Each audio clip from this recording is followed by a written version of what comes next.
Well, this is negotiation, so let's negotiate. You won't finish the job without us. That's the truth. Mr. Neumeier? Nicht jetzt. How many times do I have to tell you? This can't be done. It doesn't work like that. That's not how you do Geschäfte. Listen, sir, we won't give up. Either you can take back the men you fired, or you can say goodbye to the workers you've got left. You can build these sewers yourself, you lousy capitalist asshole. Rude! This is just gutter talk, not negotiations.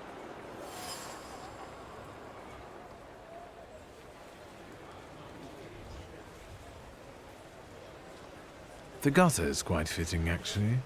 You're building the sewers, after all.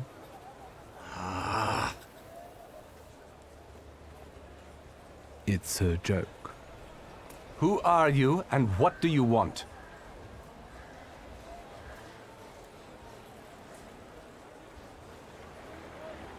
I came here out of curiosity. You have an intriguing dilemma here. A dilemma? Sir, this is about these good lads and their families. They are not numbers in a notebook, they are people. Sir, I have no time for sentiments. Time is money. Bewegung. No. Lads, the strike's still on. We're not touching the work. It's knock-off time until further notice. Maybe now you can spare me a moment? Not here. Follow me, please. I bet you regret those layoffs now, don't you? Better, Herr. I deal with that kind of aggression every day. I got used to it. Zeit ist Geld. What brings you here? Why did the workers go on strike? Sir, I fired those who drank at work and everyone suddenly went mad. Ihr Polen. I don't understand you. It's time to bring this country into the 20th century. In Germany, it's unthinkable to drink vodka at work. So what's the story with those layoffs? I don't like inaction. So when I set new rules and people kept drinking, I gave them an ultimatum. And how much time did you give them to adapt to the new rules? What do you mean? There's action and there's reaction. I set the new rules on Monday, and on Wednesday, I let them go. You did was stupid. Are you standing up for these drunkards? What, are you a socialist? That's not the point. You can't expect these people to change overnight. What do you mean by aggression? I'm talking about that troglodyte, that Rude guy. Diesen Mistkerl. What did you do? He smeared my office windows with shit. Scheiße. I know it was him. I know it. I have no proof, but I know it. Can you imagine that Gestank? That stink?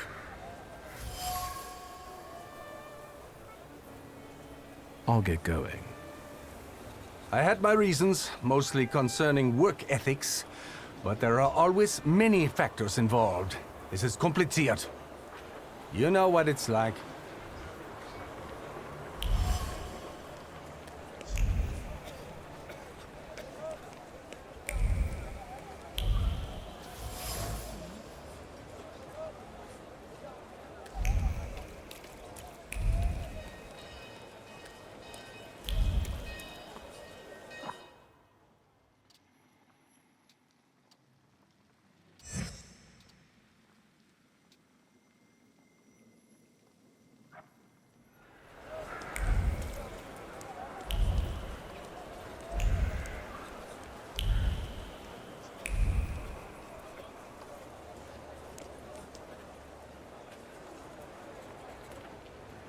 So Neumeier never tried to find a solution?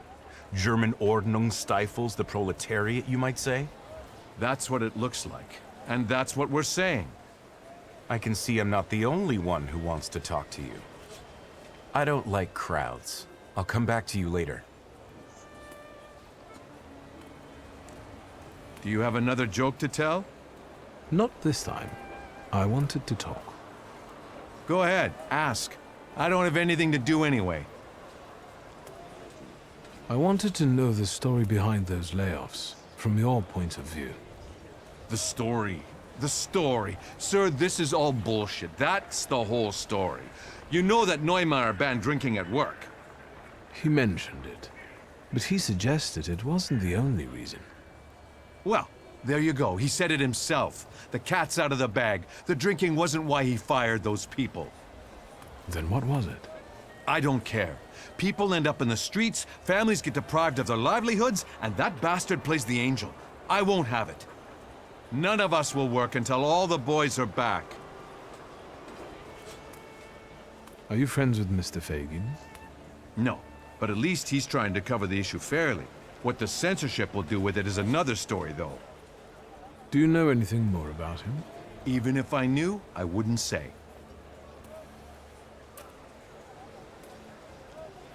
I won't bother you anymore.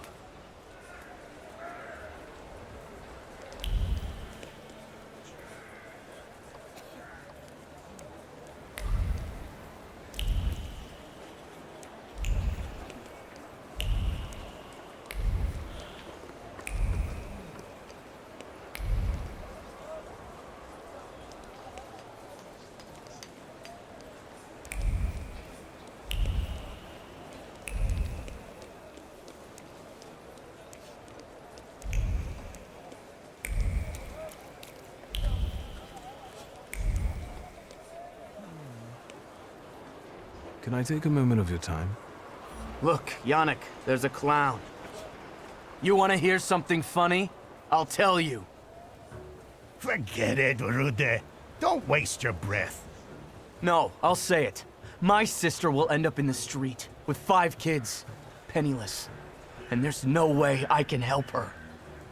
Well, do you find it funny?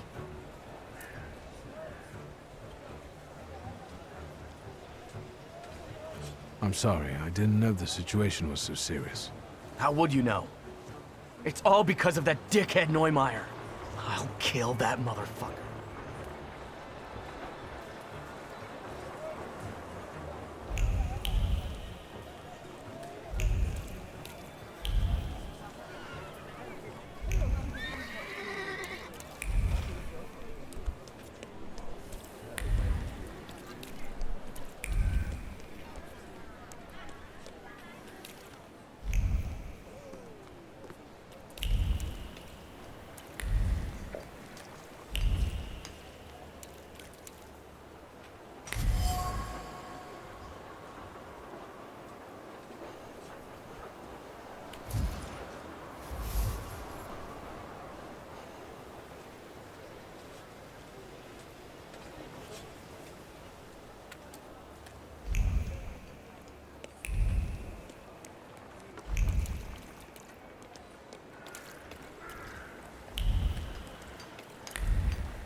The things people come up with. I'll do some exploring.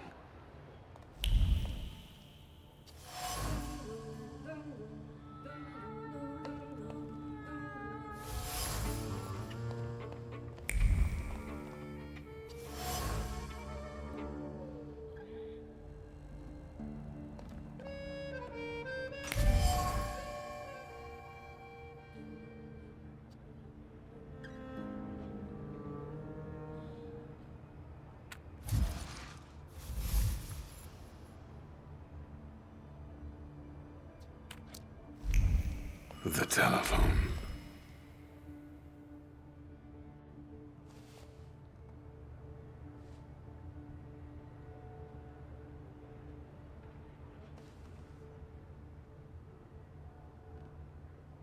Hello, yes? Mr. Neumeier, calling from the saddler's workshop about the trimming. Would you like any?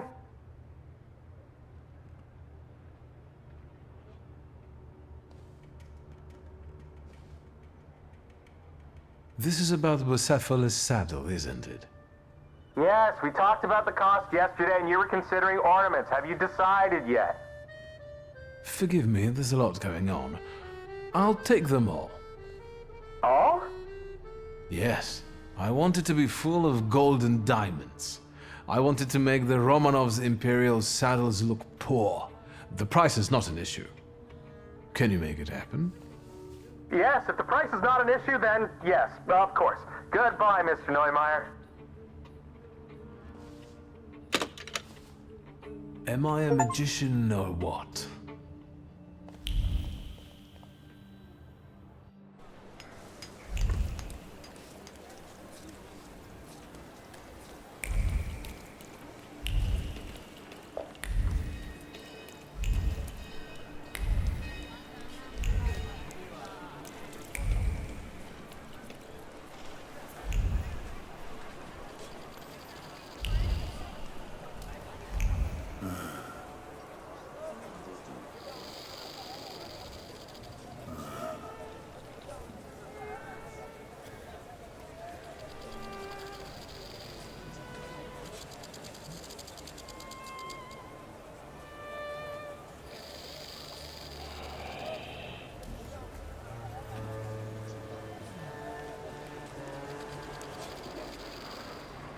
You again?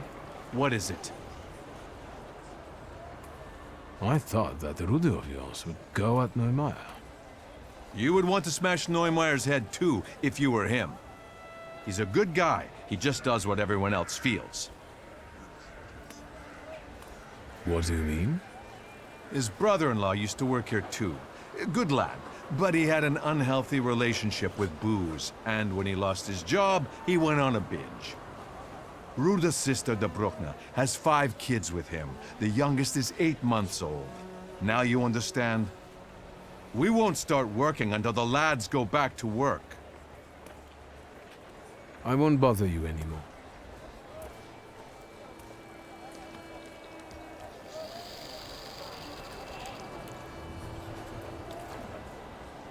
Have you learned anything? Actually, I wanted to ask you myself about Neumeier. You scratch my back and I'll scratch yours? Fine. Wolfgang Neumeier, born 1858, father Klaus, mother Anna, younger son, runs the local branch of his father's empire. What else? He has a reputation as a successful entrepreneur, but I don't think that's valid anymore. He eats dumplings for dinner and doesn't add sugar to his tea. Shoe size 41 and a half. That's quite impressive. Your turn. What do you know? What do you know about the workers? Each one has a powerful personal story. They're furious and joined in solidarity. Either they come out on top, or that Rode guy will rip Neumeier apart. Anything else? Why do you keep calling me WS? Because I want you to remember it. I don't understand. You'll understand. I got to an offer that Neumeier recently received. Someone wanted to buy his horse, with the charming name Bucephalus. Right. Of course it had to be a horse. Rich people are so predictable. No offense. The city still has no sewer system, families end up in the streets, while Herr Neumeier would rather keep his purebred stallion than secure people's livelihood. That's how it will read. Can you give me that offer?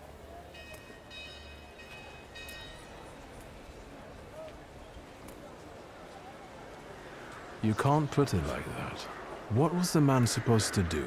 Sell his own possessions to save the company? It's his company, WS. He got into debt, so he should save it. Contrary to what rich people believe, it is possible to live without a purebred stallion and champagne. Besides, this document is something more. It's leverage that the workers can use to force their demands. It's a change for the proletariat. We have to make it public, WS.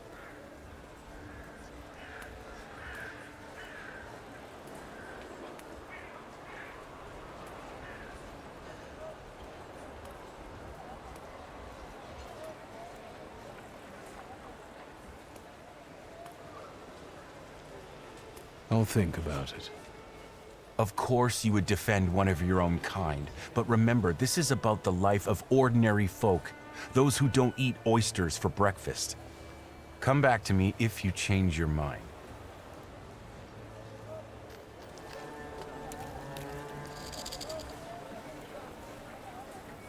Mr. Neumeier? Ja,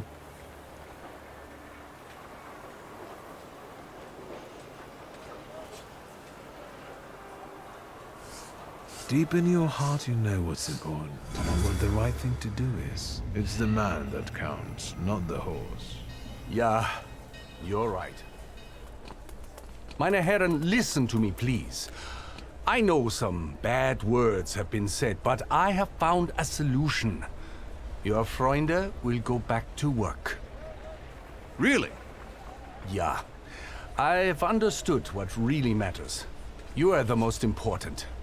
Now, everyone can get back to work. Ich verspreche es. Has he lost his mind or what? Gentlemen, it worked. We'll start a union.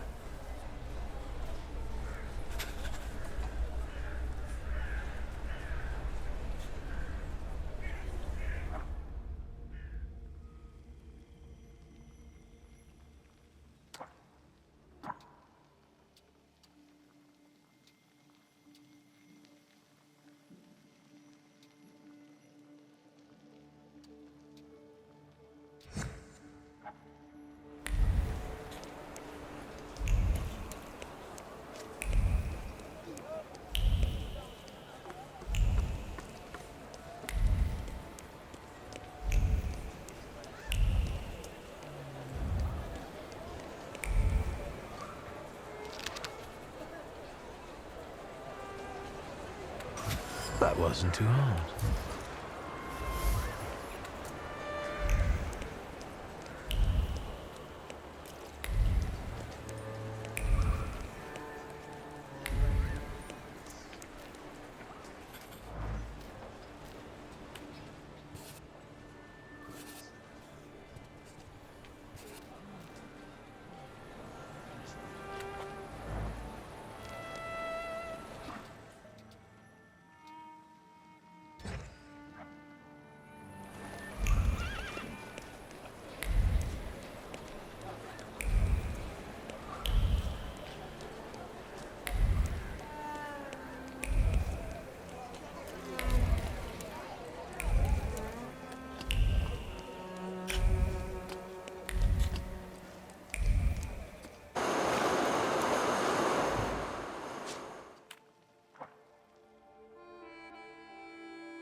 Well, there we have it.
Done. The wheels are in motion. I'm accepting compliments. I could kiss your forehead. How did you manage to do that? It turned out Neumeier had a purebred horse. It was worth enough to re-employ all the people he had fired. So he decided to sell it. How generous. And voluntarily, of course. Of course. Believe it or not, I've been quite busy myself. Listen to this. Spirit King and Phantom Prince. Or, better yet, Poet and Pilgrim. Get it?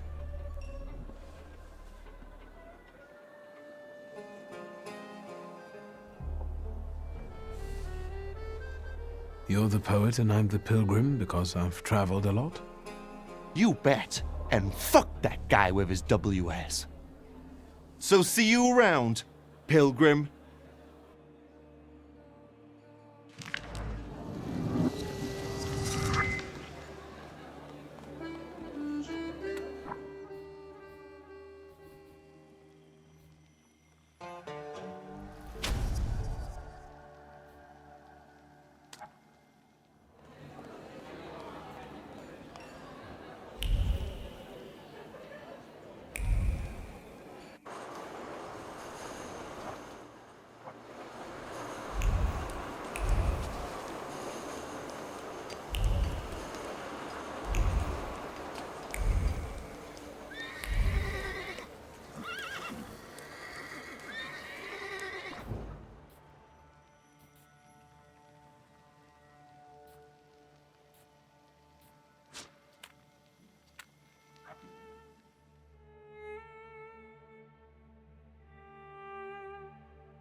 You're talking nonsense! By Abraham's beard, that's the way it was. Did you hear about Praga? I'm at the harbor getting fish, and half the wharf is in splinters. They said there's even bodies. More bodies than they usually fish out of the Vistula, practically every day. They were only just writing about Povishle. But listen to this. They're saying it's some giant did it all. You sure? Maybe I can help. Recently, I've taken an interest in one of those. Leave us alone. Did you wander in here by mistake? I hope those guys outside are your relatives. Otherwise, you're paying too much for your protection. Are you scared of something? I'm not easily frightened. I have the time spent working with your father to thank for that. You got some dirty laundry that needs cleaning, Mr. Shulsky.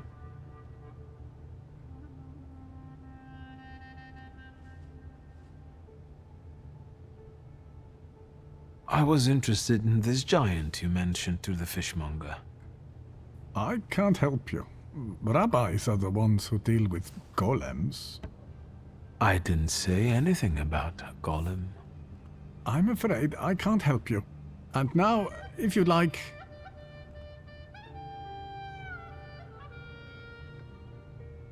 You were curious how my father died.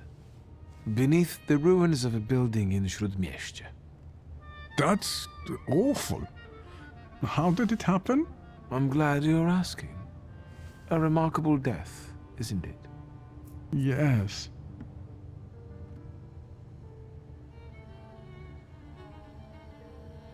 Let's have a word about your conflict with my father. There was no such thing. I have warm feelings for the store, and his father as well.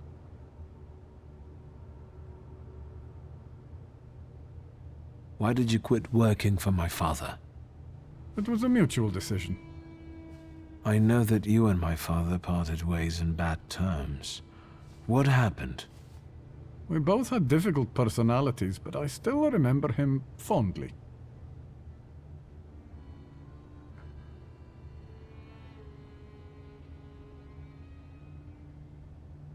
You're not telling me everything. I don't have to explain myself to you, Mr. Shulsky. I'm leaving now, but I can tell this won't be the last time we meet. Farewell.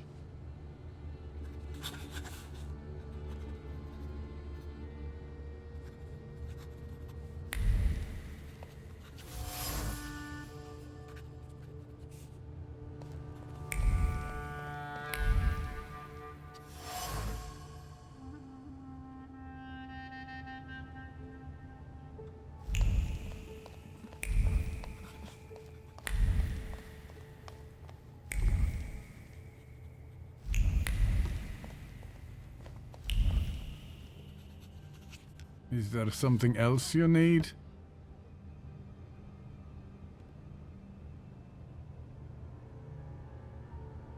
Let's talk about your relationship with my father.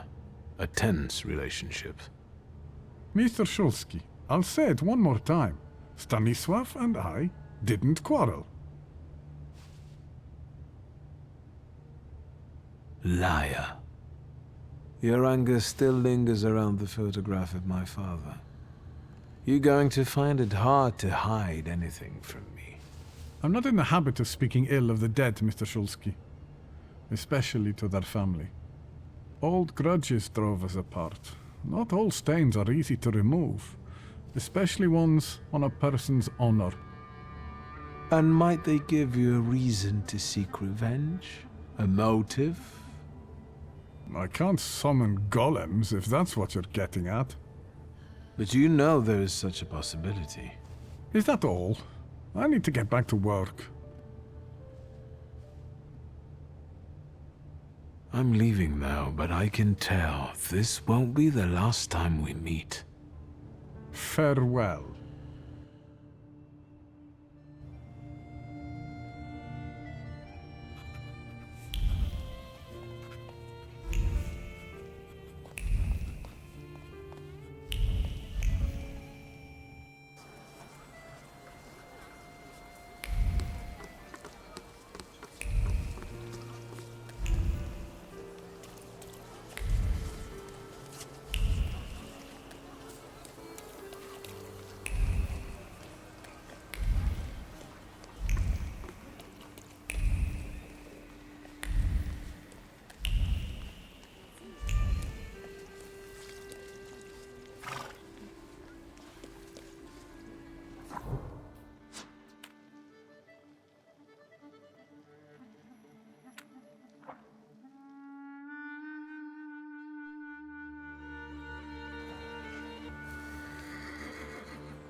I have to find their meeting place.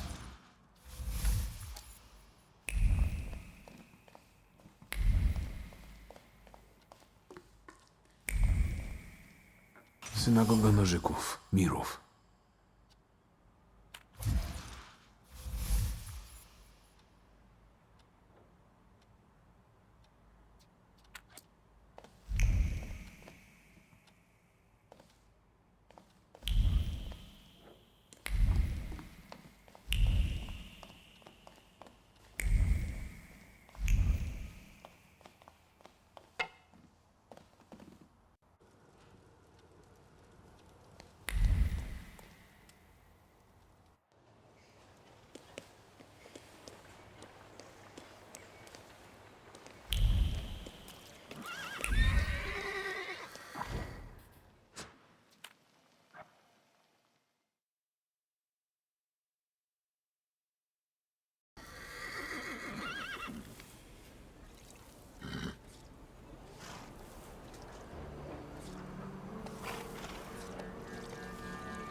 Hello.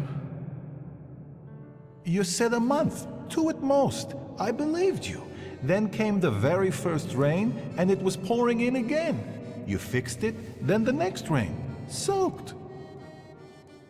I can't sleep because I have to keep emptying buckets.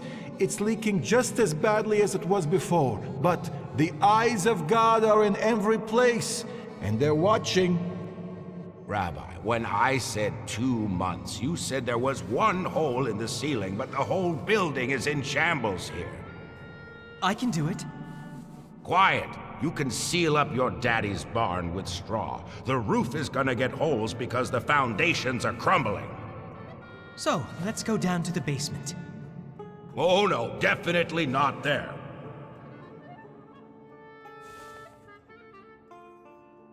What's in the basement that's so frightening? Hashem, something down there reeks so awful that...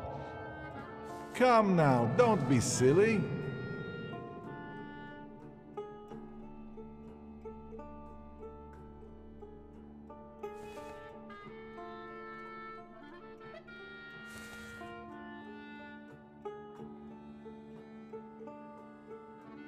Why do you afflict me so? I know why, because you know I shall bear it. Well, sir, are you just here to listen, or have you got something to say? Am I speaking to Rabbi Sofer? You see, all I gotta do is mention these cellars and his name comes up. Would Hashem let a synagogue be haunted? Hey now, quiet. You're too late, I'm afraid. My name is Feldman. Rabbi Sofer departed this world almost a year ago. Forgive me, I have worldly matters to attend to.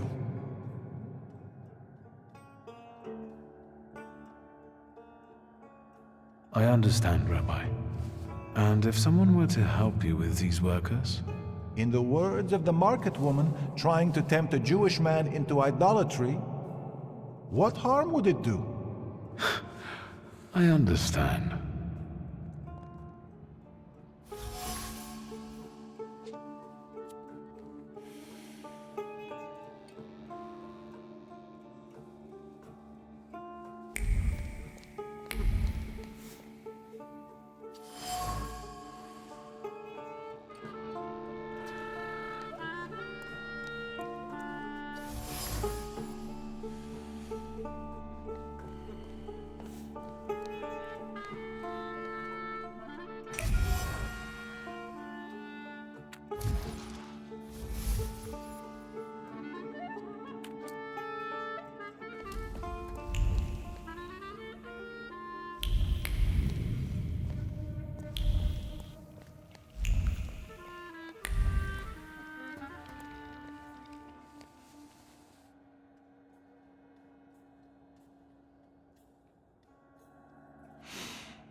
Buck up.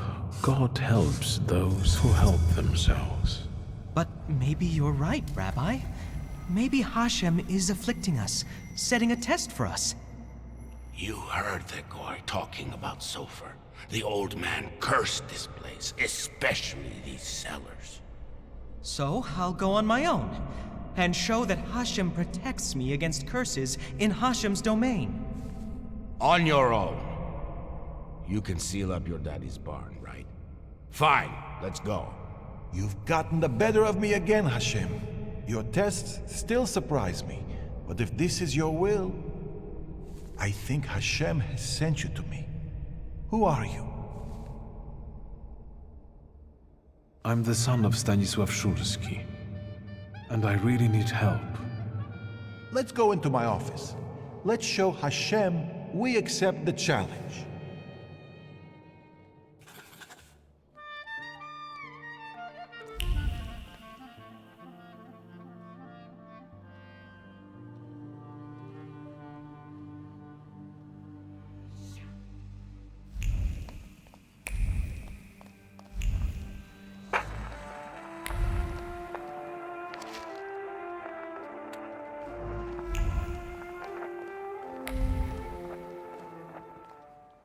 Please, tell me what problem brought you here.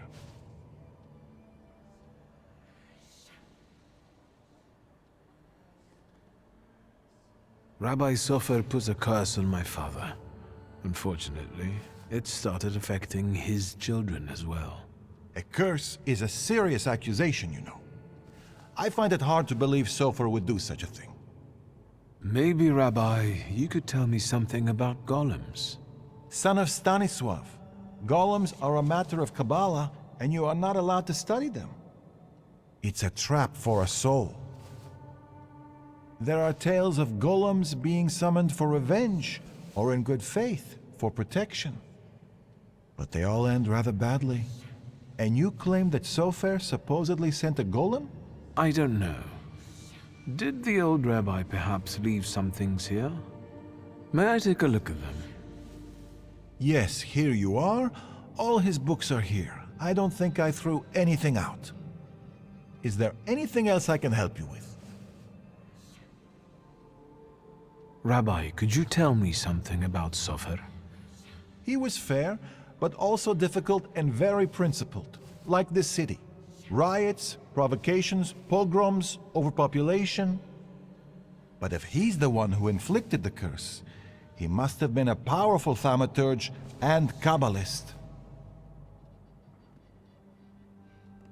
Who can summon a golem? Normally, it's determined by need. The Kabbalist rabbi summons the golem himself, but other Jewish people can also entreat him to do so. In legends, the golem is a terrible punishment and a tool for meting out divine justice. But I think it's an offense against Hashem, and revenge is no justice.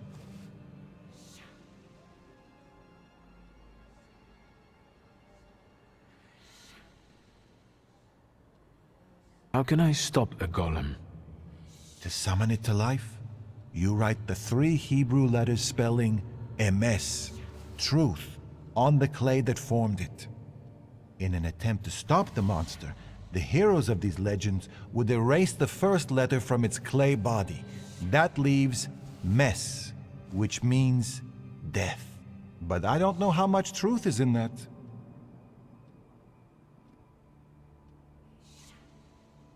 Rabbi, could you help me understand something about Kabbalah? No, and I'll say no more on the subject. I fear for your soul. I'm afraid that I won't find anything more here. Thank you, Rabbi.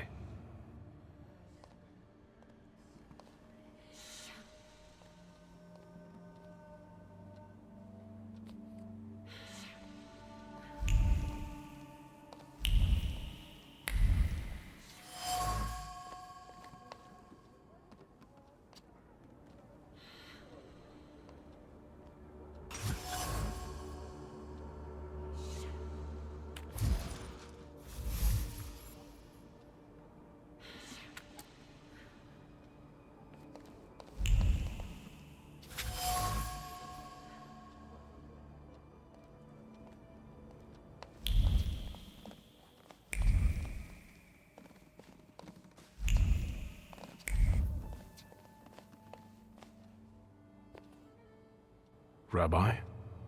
I'm listening. Mordechai Chayat. Do you know that name, Rabbi? He owns one of the laundries here in Miruf, but I admit he doesn't really come to see me. Maybe there are other things I could be of more help with. I found a prescription belonging to the old rabbi. Was something troubling him? He had heart problems. The local pharmacist would even bring him some kind of special medicine. What was that pharmacist called? Abraham Horowitz. But now his pharmacy is sitting empty. Let me guess. He's dead? Unfortunately. Some say that the socialists were involved. Others claim it was the Ochrana's doing. Let's keep talking, if you need to.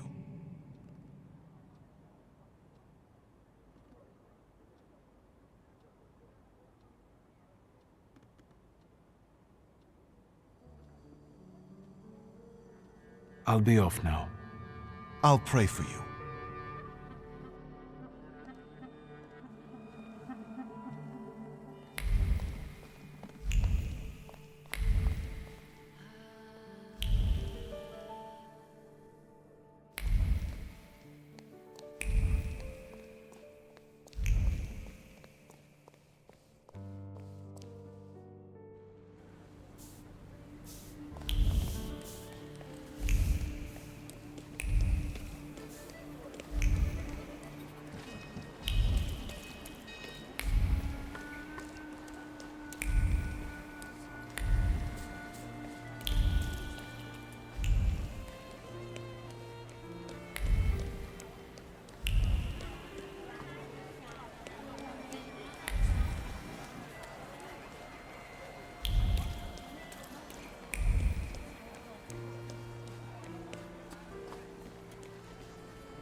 Mr. Shulsky again.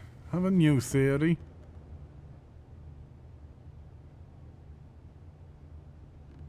I know about the pharmacist. Beg your pardon? All this is because Abraham Horowitz, isn't it?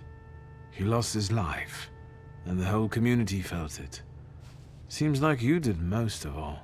I just don't get why Horowitz was so important to you. Community. Something you Shulskis don't know a thing about. Here, we take care of everyone equally. No one is more or less important than anyone else. Your father's punishment was fitting for his actions and his background. The wrath of the Jewish people. A death for a death. Was it worth it? A golem is a blunt instrument that kills and harms everyone in reach. What are you talking about?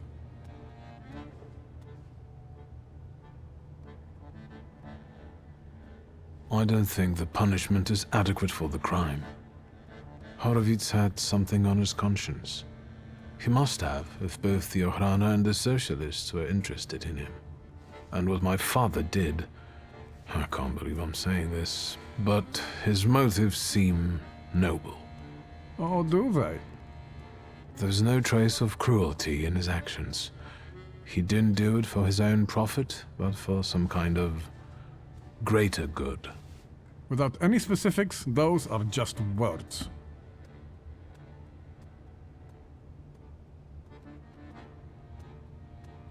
You wanted to teach my father a lesson, and you did. It's too bad innocent people died in the process. The building that collapsed on Stanisław, it was inhabited by people. Now all that's left of them are some damaged items. That's what happens every time the golem physically manifests. Random people lose their lives due to its untamed power. No, it can't be. It wasn't supposed to be that way.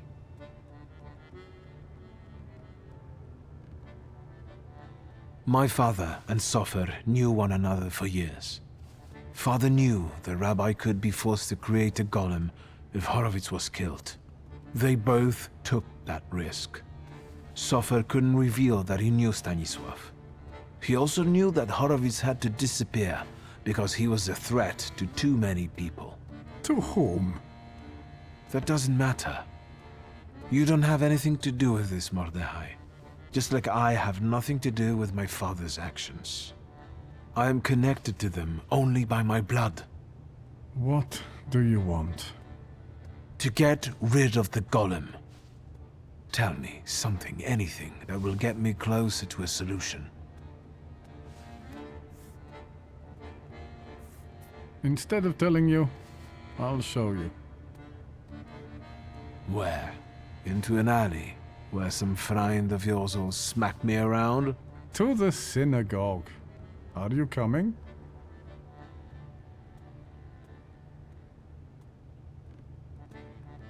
Yes, let's go.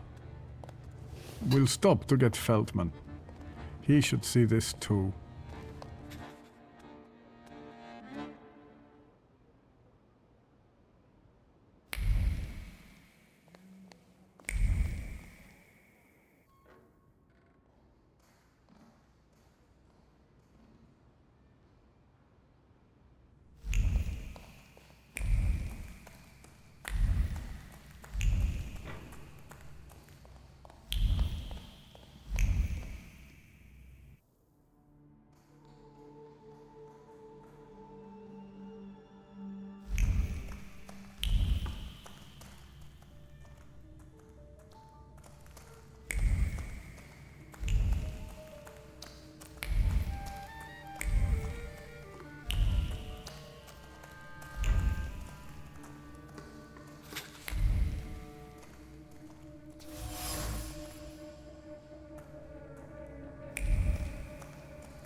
So,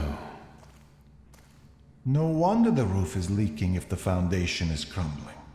A lovely metaphor, Hashem. But what happened here had nothing to do with Hashem. Did it? Mr. Shulsky wished to know the origin of his curse. This is where it took its shape. If I'd... Now I see it differently, but back then, when I was talking to Sofer, revenge and justice seemed one and the same. Revenge is no justice.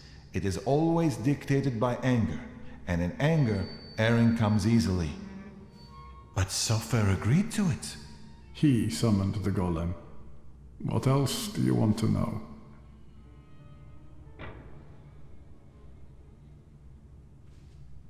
what do you remember from the moment you summoned the golem? Nothing. I don't want to go back to that.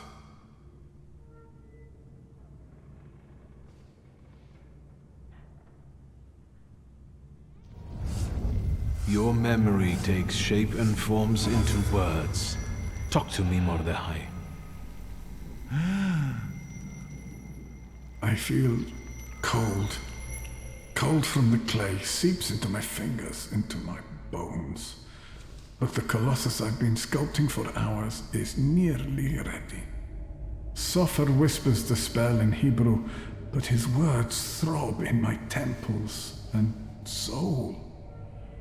The Colossus comes to life and looks at me. What did Sofer say then? I don't know. Speak! I couldn't hear, I swear. I couldn't hear. Truly. Enough, I beg you. Enough.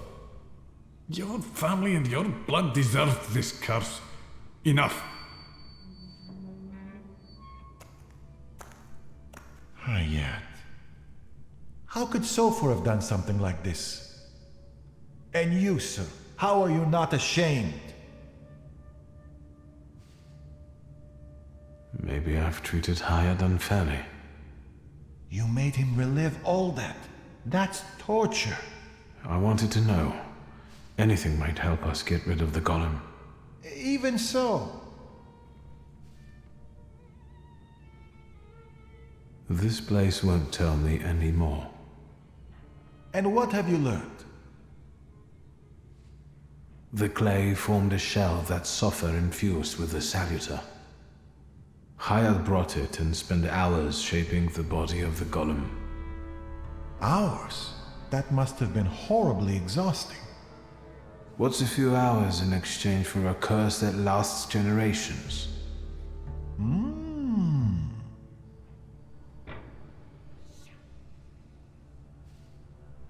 The hole you can't miss over there is the new door the golem smashed when it was summoned to life. And no one saw anything. How is that possible?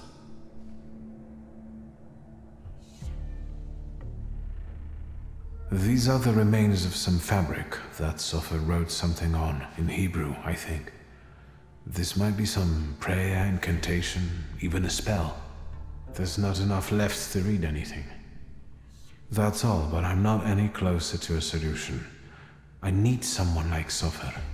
A thaumaturge and a Kabbalist? Do you know one, Rabbi? Well, there is someone. Normally, I'd advise against contacting him, but after considering these extraordinary circumstances, and with trust in your choice of a path to lead me down, I'm compelled to reveal that it's Ariel Rofe. Of course. Do you know one another?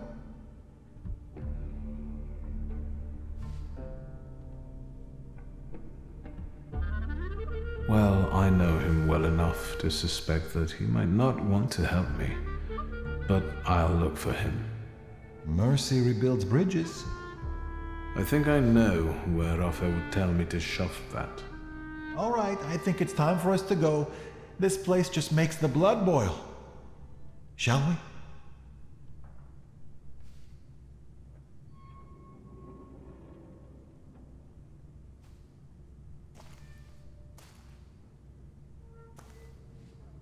Let's get out of here.